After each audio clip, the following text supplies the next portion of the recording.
Oi pessoal, chegamos à nossa nona lição do nosso estudo da lição da Escola Sabatina, e a lição dessa semana ela tem por título Desenvolvendo uma Atitude Conquistadora, né? Lembrando, como sempre, que o tema geral da nossa lição é Fazendo Amigos para Deus. Então, o objetivo, né, da lição, né, o assunto geral da lição é o trabalho missionário, é a pregação do Evangelho, é a conversão de novas pessoas para o reino. E qual a nossa parte nessa obra toda, a parte que cabe ao Espírito Santo, a parte que cabe ao Pai, ao Filho, né, o trabalho dos anjos também nesse ministério. Então nós temos o universo todo empenhado na proclamação do Evangelho, e nós, seres humanos, como instrumentos importantes usados pela mão de Deus para levar esse Evangelho a outras pessoas. Então o tema da lição hoje, ela toca num fator importante, né? O que podemos fazer, o que devemos fazer para cativar, para saber apresentar corretamente, para como tratar as pessoas corretamente na hora de pregar o Evangelho, na hora de levar as boas novas.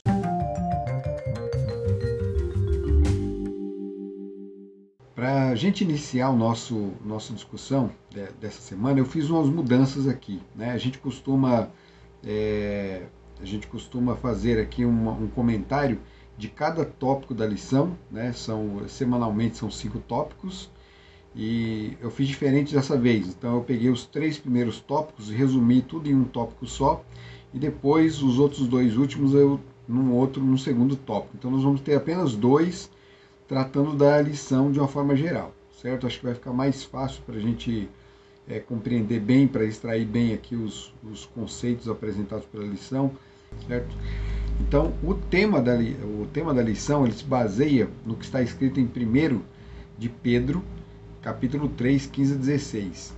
Lá diz assim: Antes santificai ao Senhor Deus em vossos corações, e estais sempre preparados para responder com mansidão e temor a qualquer que vos pedir a razão da esperança que há em vós, tendo uma boa consciência, para que, naquilo em que falam mal de vós, como de malfeitores, fiquem confundidos os que blasfemam do vosso bom porte em Cristo.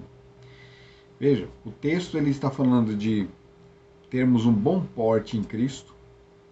Ele fala que essa nossa atitude deve confundir os nossos acusadores, ou seja, o nosso comportamento, nossas atitudes devem confundir aqueles que nos confrontam, né? Aqueles que trabalham contra nós, contra o Evangelho. E o texto fala também que devemos estar sempre preparados para responder com mansidão e temor a qualquer que pedir a razão da nossa fé.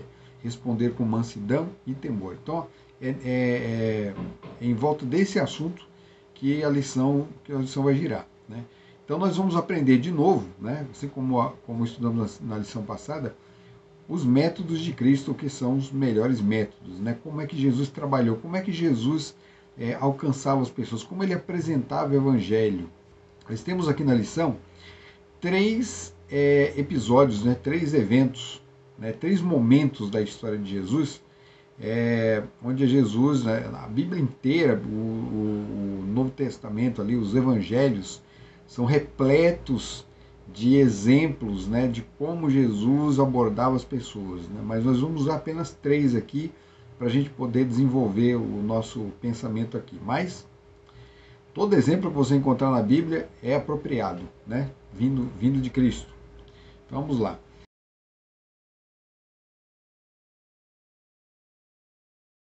Nós temos o exemplo, né, o episódio da mulher samaritana, que comentamos até em outra lição, a mulher cananeia, né, esse ainda não foi comentado aqui, em nenhum vídeo, e a mulher na festa de Simão, o leproso, aquela mulher que ungiu ali a Jesus, né, comprou ali um frasco de perfume caríssimo, né, e ungiu a Jesus ali, né, lavou os pés dele. Então vamos lá, fiquem bem atentos aí para o nosso estudo. Então vamos lá. Primeiro vamos falar sobre a mulher samaritana, né? É bem conhecida a história. Jesus ele estava andando, caminhando com seus discípulos, né, e ele falou assim, era necessário que eles passassem, né, naquela viagem que eles estavam fazendo, era necessário que eles passassem pela cidade de Samaria. Todo judeu evitava passar por Samaria, porque os judeus não se davam com os samaritanos, né? Havia uma questão antiga ali entre os dois povos, né? Desde quando o povo voltou da Babilônia, né, que estava cativo lá na Babilônia, voltaram para Judá, os samaritanos se ofereceram para ajudar na construção do templo, mas os judeus não aceitaram. Então os judeus construíram o seu templo ali em Jerusalém, e os samaritanos construíram outro templo no Monte Gerizim, né? E nos dias de Jesus havia um debate entre eles, um debate muito grande, né, quando se né, na possibilidade de um encontro, de uma conversa entre judeus e samaritanos. Essa questão sempre é levado em conta, né? Onde deveria ser adorado o Senhor, né? Onde que deveriam ser levados os sacrifícios, né, para apresentar a Deus. E Jesus estava ali, né? Ele sentou-se ali próximo a um poço, né? E os seus discípulos foram buscar comida. Era por volta do meio-dia e veio se aproximando uma mulher, né? Jesus estava esperando, aguardando aquela mulher mesmo. Então, quando a mulher chegou, Jesus, sabendo que ela jamais falaria com ele, porque o samaritano não falava com o judeu, ela percebeu que ele era um judeu, né? E ela foi lá pegar sua água, né? Não fugiu, ela não fugiu. Ela foi lá fazer o seu trabalho, mesmo porque ela precisava da água, né? A água era necessária para limpeza, para comida, né? Para várias coisas. Então ela precisava da água e tem um detalhe, ela foi buscar essa água ao meio-dia. Era meio-dia. O horário que as mulheres buscavam essa água era de manhã, era cedinho, já para fazer os trabalhos da casa. Mas ela não se misturava com outras mulheres, né? E tem um motivo para isso aí. A gente descobre o motivo quando Jesus começa a conversa com ela, né? Jesus pede água, Jesus é que começa o diálogo, né? Então olha o método de Cristo aqui já entrando em ação. Jesus começa o diálogo com ela. Ele fala assim, olha, dá-me de beber, né? Eu tenho sede. E ela jamais negaria, né? Mesmo entre inimigos, né? Jamais se negaria um pedido como esse, né? Eles estavam com sede. Um samaritano jamais negaria água a quem quer que fosse. Nem um judeu negaria água também a quem quer que fosse, né? Então ela ouvindo isso, falou assim, mas como é que o senhor sendo judeu, tu sendo judeu, pede água a mim que sou samaritana? Aí ele fala assim para ela, se você soubesse quem é que te pede, você que impediria a água. E aí começa todo um diálogo entre aqueles dois, e ela percebe que ele é um profeta. Percebe que é um profeta e ela começa a perguntar justamente essas questões aí sobre adoração, né, onde deveria se adorar, tudo. Jesus poderia ter ficado ali conversando questões dessa natureza, né, mas ele não perdeu tempo com isso não. Né, o objetivo dele era salvar aquela mulher. E ela fala para ela chamar o marido. Ela vai lá e chama o marido, ela fala assim, mas eu não tenho marido. E ele falou, muito bem, porque o homem com quem você vive não é o seu marido. Ela já havia casado várias vezes, né? E o homem com quem ela vivia agora, ela vivia de forma ilegal, né? Então por isso ela era mal vista por todos, as pessoas da sua comunidade, por isso ela não vinha de manhã pegar água com as outras mulheres, ela não podia se misturar com as outras mulheres. Então, aquela mulher vivia uma vida muito problemática. Embora Jesus soubesse disso, ele mesmo assim a tratou muito bem, né? Porque esse é a verdadeira natureza do cristianismo, né? É amar as pessoas incondicionalmente. A gente não pode criar barreiras, criar dificuldades que nos separem das pessoas. Jesus, ele destruía barreiras. O natural do ser humano é criar barreiras, né? Quanto mais barreiras, melhor. Você se sente protegido com as barreiras que cria, né? Mas na verdade a gente cria um problema muito sério com essas barreiras. A gente cria conflitos, cria desordem, desunião, destruição. E o evangelho não alcança o coração das pessoas por causa de Jesus, fazia o contrário, ele destruía. Toda barreira era destruída. E ele conseguiu cativar aquela mulher. Ele não a reprovou, ele não falou mal dela em nenhum momento, apontou o erro.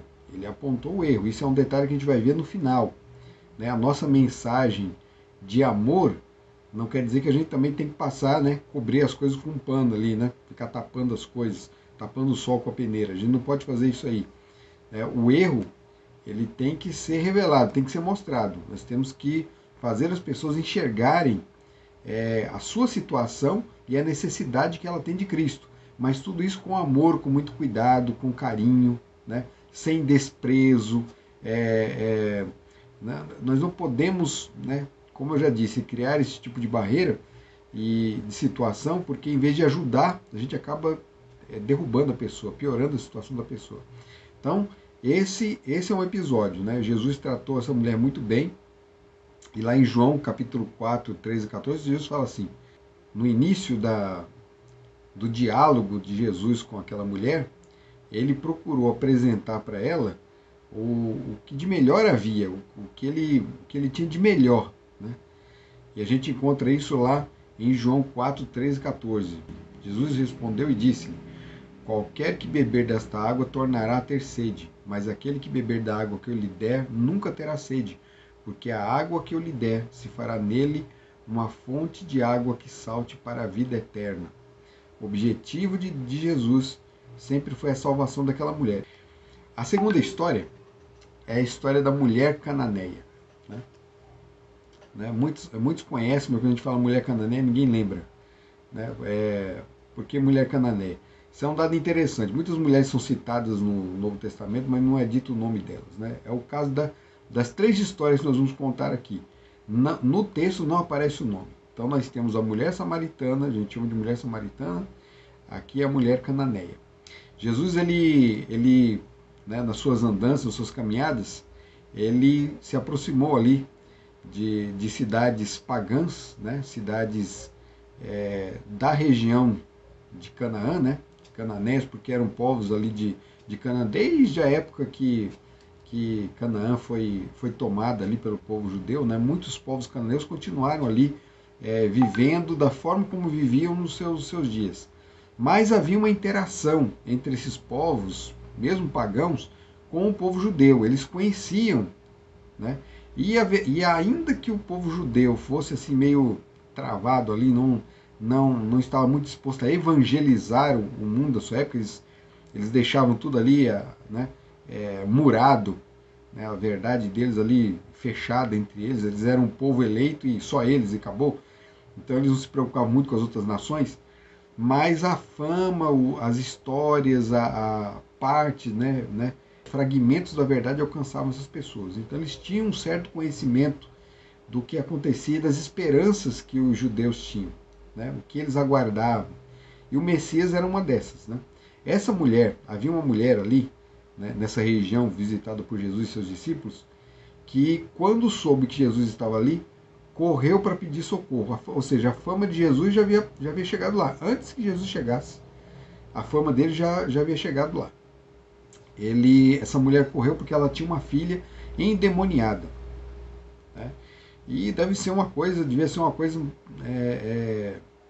devia ser uma situação complicada para essa mulher, porque ela vivia numa cultura pagã, uma cultura totalmente distante de Deus, e certamente ali naquele meio ela jamais teria condições de ajudar a sua filha, né? Não teria.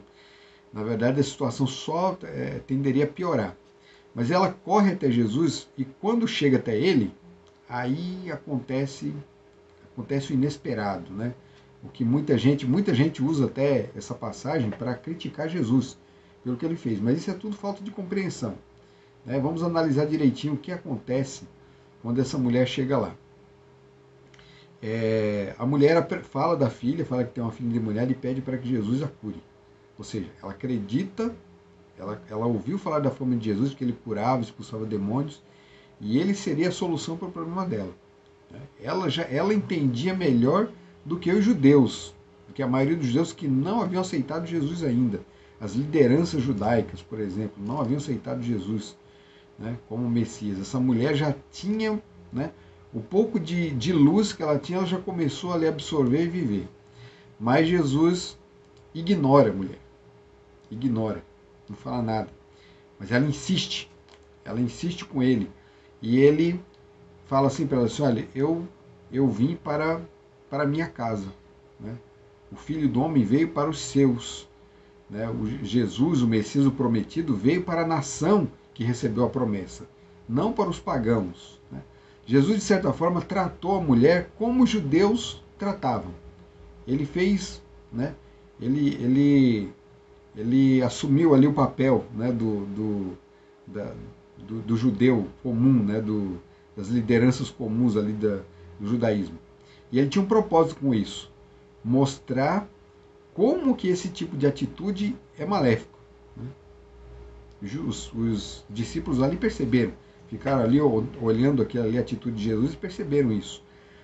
Mas a mulher, ela insiste, ela fala assim, socorre-me, ela pede socorro, né?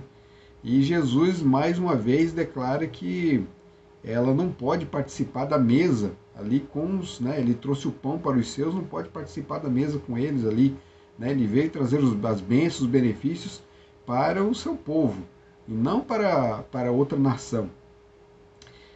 Mas aí a mulher fala uma coisa surpreendente, ela fala assim, olha, mas os cachorrinhos comem das migalhas que caem da mesa né, do seu dono ali, na mesa do banquete. Ela come das migalhas. A mulher demonstrou humildade, né, uma humildade fantástica. Né? Ela reconhecia a primazia da nação judaica, por ter sido a nação eleita, a nação escolhida, e ela reconhecia Jesus como líder daquela nação, como prometido. E aí Jesus faz essa declaração. Então respondeu Jesus e disse-lhe, ó mulher, grande é a tua fé, seja isso feito para contigo como tu desejas. E desde aquela hora a sua filha ficou sã. Jesus curou aquela mulher e mais, ele falou assim que grande era a fé daquela mulher. Na lição passada eu falei sobre o caso do centurião, lembra? A lição tratou do centurião. O centurião era um pagão também. Ele não tinha a mesma luz, o mesmo conhecimento, nem andava nesses caminhos corretamente. Mas Jesus declarou que em Israel inteiro não encontrou tamanha fé como a dele. Não encontrou. E o mesmo acontece agora com essa mulher. Nem os discípulos tinham uma fé como essa mulher tinha. A humildade, né? a mansidão, né? E a insistência, a perseverança. Ela perseverou, né? Ela sabia, olha, a saída é esse homem é a saída para a minha vida. Então ela não podia deixar escapar. É mais ou menos como a história de Jacó, quando Jacó agarrou o anjo e não deixou que o anjo fosse embora sem que o abençoasse, sem que ele fosse perdoado, né? Essa mulher também não deixa, fala assim, não, o senhor não vai embora não, é a minha única chance e é a única chance também da minha filha. E ele agarra ali e Jesus faz todo aquele trabalho. E Jesus, o outro objetivo de Jesus também em não atender imediatamente o pedido dela, era justamente para que ela manifestasse esse desejo. E o povo judeu entendesse e visse que as nações de fora estão carentes, necessitadas, precisando ouvir o Evangelho, precisando da salvação. E a salvação é concedida a eles. Eles pedindo, né, aquele pedido de socorro, Jesus atende a todo pedido de socorro que é feito. Lembra quando Pedro caiu no mar lá e pediu socorro? Né? Começou a afundar, Jesus estendeu a mão e retirou ele de lá. Quando o povo pediu socorro, quando ele estava no barco, a tempestade ali quase derrubando o barco, e eles naufragando ali, pediram socorro e Jesus acordou e foi lá e socorreu eles. Não existe, quando você pede socorro para Jesus, não tem como você não ser atendido. Ele vai atender o seu pedido. Pode ser que ele não atenda do jeito como você espera, mas ele vai atender, né? Ele atende todo pedido de socorro. Esse é um caso. Então a gente vê o trato de Jesus com aquela mulher. Não a menosprezou por ser a primeira, ele não menosprezou por ser samaritana, que era inimiga do povo, e outra era mulher, né? São 3 histórias com mulheres. Tem esse detalhe também.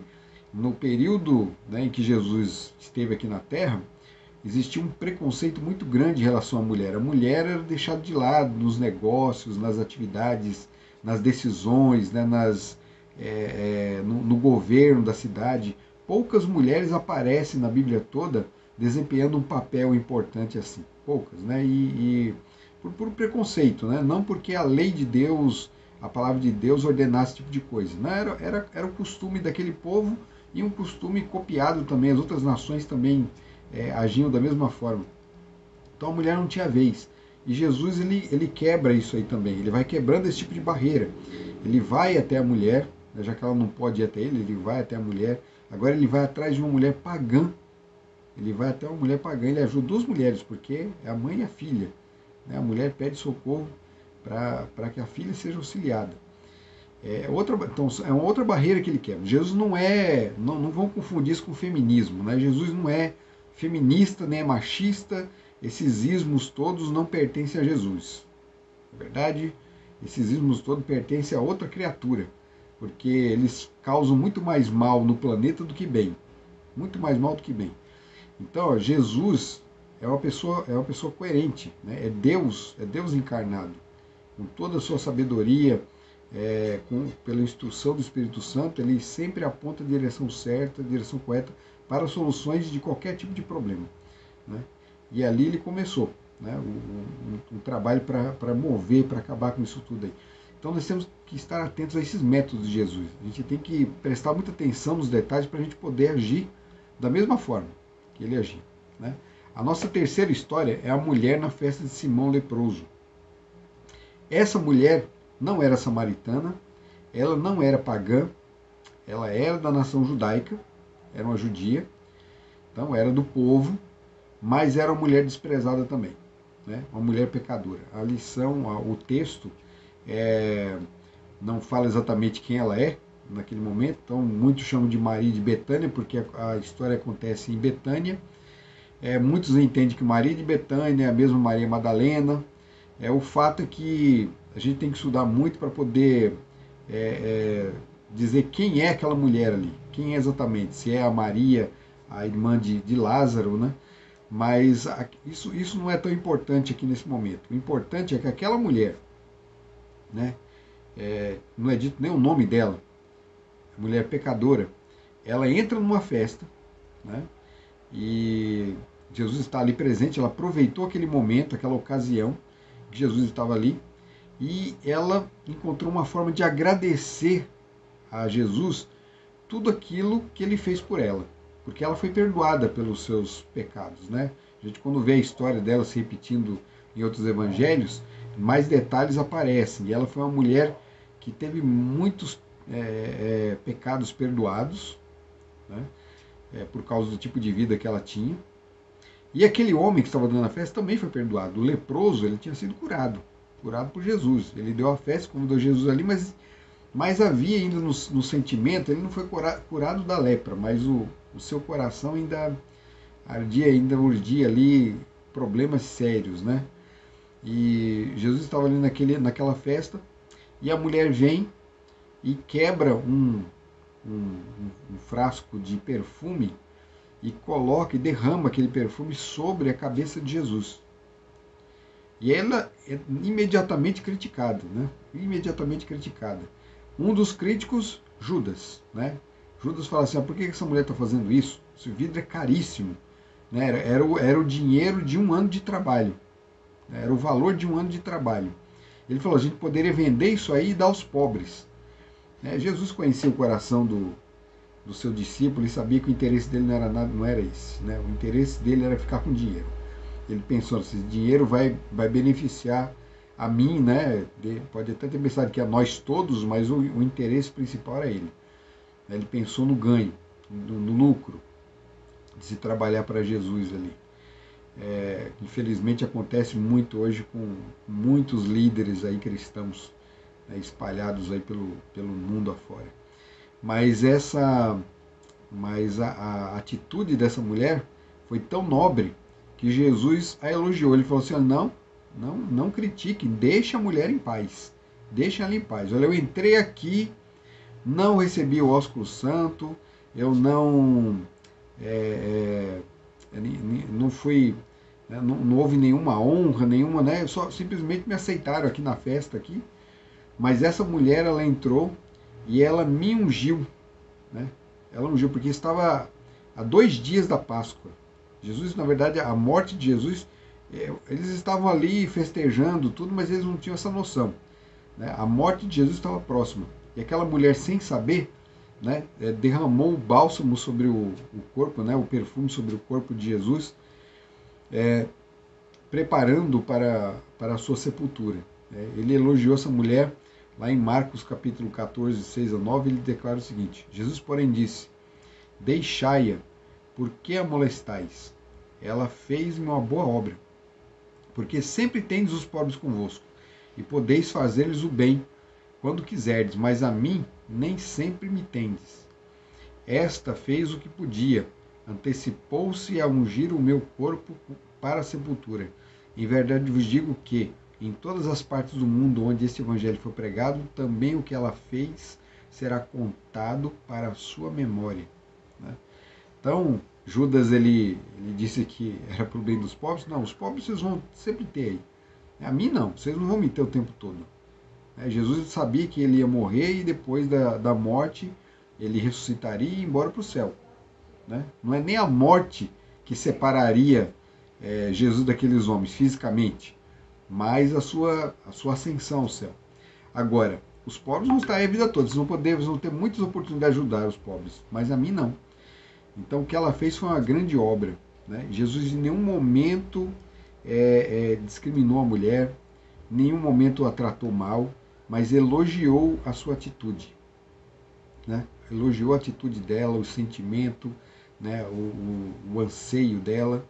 Né? E ele falou assim que essa história se repetiria para sempre. Nós estamos repetindo, nós estamos recontando a história agora. A palavra de Jesus se cumprindo agora, nesse momento. A história dessa mulher sendo contada novamente, né? Como testemunho do carinho que ela tinha por Jesus, da esperança, né? E do reconhecimento de ser ele o Salvador de toda a humanidade. Então nós vemos nessas três histórias a atitude de Jesus para com essas pessoas. Né? O amor incondicional, né? O desejo de erguer aquelas pessoas da situação em que eles estavam, de tirar elas do fundo do lamaçal do pecado e levar elas a uma situação onde eles pudessem refletir a luz de Cristo e apresentar os seus dons e talentos para a obra, né? Serem pessoas mais completas. Né? Jesus ele conseguia enxergar o que havia no coração dessas pessoas, as capacidades, os dons que elas tinham e como elas poderiam usar isso para o benefício da obra e o benefício próprio, né? Porque seriam pessoas completas, né? Não seriam pessoas ali quebradas, destruídas. Né? Como a gente falou na lição anterior, Jesus não veio destruir o caniço quebrado. Né? Na verdade, ele veio consertar o caniço. Ele veio melhorar as pessoas. Ele veio elevar as pessoas da sua condição pecaminosa a uma condição gloriosa. Ellen White, ela comenta no Testemunhos para a Igreja, volume 9, página 189, ela diz assim: se nos humilhássemos perante Deus e fôssemos bondosos e corteses, compassivos e piedosos, haveria uma centena de conversões à verdade, onde agora há apenas uma. Olha que texto incrível, né? Se nós fôssemos bondosos e corteses, compassivos e piedosos, haveriam centenas de conversões. Uma centena de conversões, ela fala, né? Muitas pessoas converteriam ao Evangelho por causa do nosso jeito de falar, da nossa forma de apresentar a verdade. Nós temos a obrigação de sermos bondosos, corteses, sermos carinhosos, de sermos acolhedores. Então, é um passo muito importante que devemos dar. Mudar esse nosso jeito de ser. Isso só é possível pelo trabalho do Espírito Santo na nossa vida. Devemos orar ao Espírito Santo para que ele transforme o nosso jeito de ser, né? Transforme o nosso caráter, nossas atitudes. O tópico final aqui, né, que engloba os dois outros tópicos, é o equilíbrio entre a verdade e o amor. Lá em Timóteo, 2 Timóteo 4, do 1 a 2, diz assim: conjuro-te, pois, diante de Deus e do Senhor Jesus Cristo, que há de julgar os vivos e os mortos, à vinda e no seu reino, que pregues a palavras, instes a tempo e fora de tempo, redarguas, repreendas, exortes com toda longanimidade e doutrina. O que esse texto está declarando? Que nós temos uma missão, né? A gente tem repetido isso aqui a todo instante. Nós temos uma missão, levar o Evangelho a toda criatura, a todas as pessoas. E nós temos que apresentar o Evangelho a tempo e fora de tempo. É lógico que na prática, no dia a dia, a gente aproveita as oportunidades. A gente não pode também, a todo momento, a qualquer instante, inventar de falar a sua palavra de Deus. Você está no meio do trabalho, você levanta para pregar. Não existe isso aí, né? Tem gente que se torna inconveniente por conta disso. A gente não vê esse tipo de atitude nem da parte de Jesus, nem dos seus discípulos. Eles eram pessoas que respeitavam a vida social ali, o convívio com as outras pessoas, e apresentavam o Evangelho no momento certo. A tempo e fora de tempo, aqui no texto, é um alerta para que a gente também não fique prorrogando as coisas, né? Fique deixando para depois, sem aproveitar as situações, os momentos. Na verdade, se você prestar bem atenção, você tem oportunidades diárias de apresentar o Evangelho. Diárias. Todos os dias a gente pode pregar o Evangelho. Todos os dias. A gente só tem que saber o momento certo do dia, a ocasião, né, a forma. E às vezes não vai ser necessário você falar, mas o seu agir já vai apresentar o Evangelho para o outro. Mas você tem sempre que ter esse espírito, esse desejo, essa vontade de apresentar o Evangelho para alguém. O Evangelho você tem que acordar já com esse propósito. E a verdade tem que ser apresentada a tempo fora de tempo com amor, com prudência, né? Com toda longanimidade e doutrina. Você tem que ter conhecimento, né, para poder apresentar, para poder levar as outras pessoas, né? Então tem um detalhe assim, nós temos que apresentar a mensagem com amor, mas a mensagem tem que ser apresentada. Porque assim, às vezes a gente pensa em fazer o bem para as outras pessoas, né, e apresenta apenas uma parte do Evangelho, e fica com receio, às vezes, de apresentar aquela parte que é um pouco mais pesada, que é um pouco mais exigente, né, e não apresenta. É o que eu disse num vídeo passado, você falar que Jesus ama alguém não é o suficiente, não resolve nada.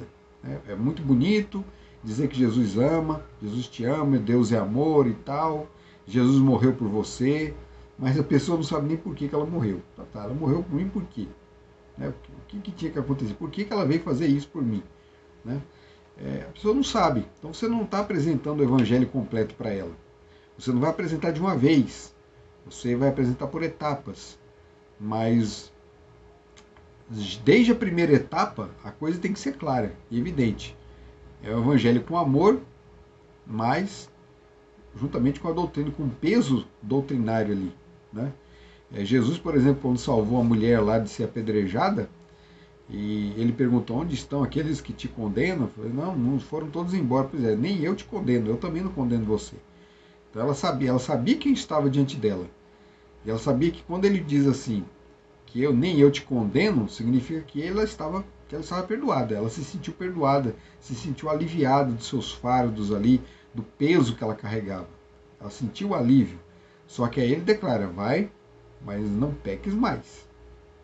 Né? Ele falou assim: olha, eu te perdoo e tudo bem, agora vai embora. Né? Vai viver sua vida. Não é isso. Vai, não peques mais. Há uma responsabilidade. Tem de haver uma mudança de vida, uma mudança de direção, uma conversão, né, na vida dessa pessoa. Nós temos que trabalhar para isso aí. Então a gente não pode deixar que o amor seja, né, excessivo a ponto de escondermos aquilo que é essencial para a vida daquela pessoa. Então tem um texto da lição que eu separei aqui, um texto muito bonito, muito simples, né? O autor da lição caprichou aqui nessa passagem. Está na página 115 da lição de professor. Eu não sei a lição de aluno, deve ser diferente, né? Mas ela corresponde, um texto que está ali na quinta-feira, no estudo da quinta-feira. Ele fala assim: a verdade sem amor leva a um legalismo asfixiante que sufoca a vida espiritual. O chamado amor sem verdade leva ao sentimentalismo tolerante, sem consistência, deixando o indivíduo à deriva em um mar de incertezas. A verdade apresentada com amor leva a uma experiência cristã genuína que dá direção, propósito e certeza. Você pode levar a verdade sem amor, né? Você apresentar todo o peso da lei de Deus, todo o peso né, as obrigações que devem, né, as diretrizes que devem reger a vida de um verdadeiro cristão, né, o peso da sua missão, o compromisso que ele deve ter, tudo isso, mas sem o amor. E a vida dessa pessoa se torna uma vida de legalismo, né? Ela acaba entendendo que ela precisa de toda essa produção, de todo esse empenho, todo esse trabalho para alcançar a salvação. Se ela não fizer isso, ela não tem salvação, ela está perdida, né? Então a vida dela se torna um fardo terrível. Ela saiu de uma situação triste para cair em outra. A religião se torna para ela um fardo, né? Ela não consegue nem mexer os dedos, lá como fala Jesus, né? O fardo é tão pesado que não consegue mexer nada no corpo, né? Ele se torna insuportável. Então essa é a verdade sem o amor, sem você entender o amor de Deus. Agora existe um outro ponto, existe o amor sem a verdade, né? Você apresenta Jesus que ama, que está preocupado com você, que trabalha, que move mundos, move o universo, move montanhas pelo ser humano, né, que se preocupa com as diferenças sociais, com a pobreza, com problemas, né, com os preconceitos. Então a gente apresenta aquela coisa bonita, toda colorida, aquele evangelho colorido, bonito, mas sem o peso da verdade, sem o evangelho, sem o peso da lei, sem apresentar que a verdadeira natureza do homem, a natureza pecaminosa e malvada, e a necessidade que ele tem do Salvador e a necessidade que ele tem de se santificar, ou seja, a santificação que é o processo que vai aperfeiçoar o caráter daquele homem. Sem esse processo, ele não está apto para o céu. Sem esse aperfeiçoamento, não está, né? Então, esse evangelho apresentado dessa forma também não salva ninguém, só tira a pessoa de um campo de amargura para outro.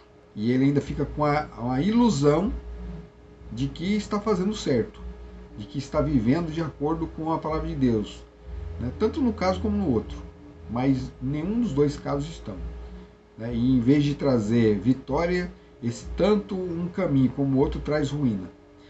O verdadeiro caminho é um só, né? É apresentar a verdade junto com o amor, né? A graça de Deus, a misericórdia de Deus junto com a justiça. Justiça e misericórdia andam juntas, né? Existe uma palavra que define as duas coisas. Justiça e misericórdia parecem coisas antagônicas, né? Coisas que não, né, polos diferentes ali que não se encontram nunca, né? Que estão totalmente separados ali, são antagônicos, mas não são. Existe uma palavra que resume o que as duas coisas, que une as duas coisas. Essa palavra é Jesus.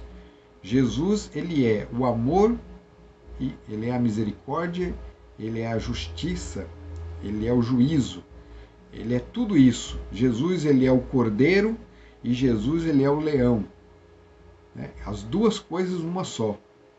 Então a gente nunca pode separar de forma alguma o evangelho, a verdade do amor, né? Nós temos que apresentar as duas juntas. Gente, é isso.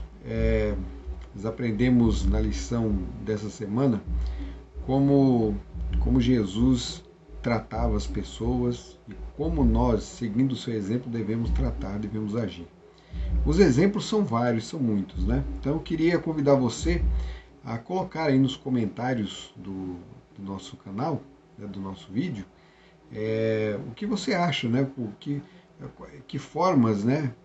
Que abordagens nós devemos ter no trato para com as pessoas, né, no respeito com as pessoas, pessoas que são de crenças diferentes, né, às vezes de crenças que estão totalmente,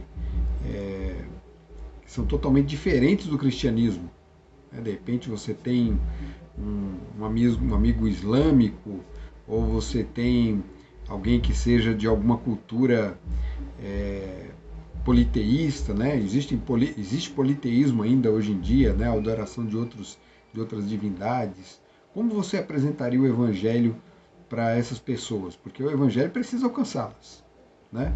Então comenta aí, deixa o seu comentário aí no nosso canal, né? Eu vou ler com todo carinho aí, tá bom?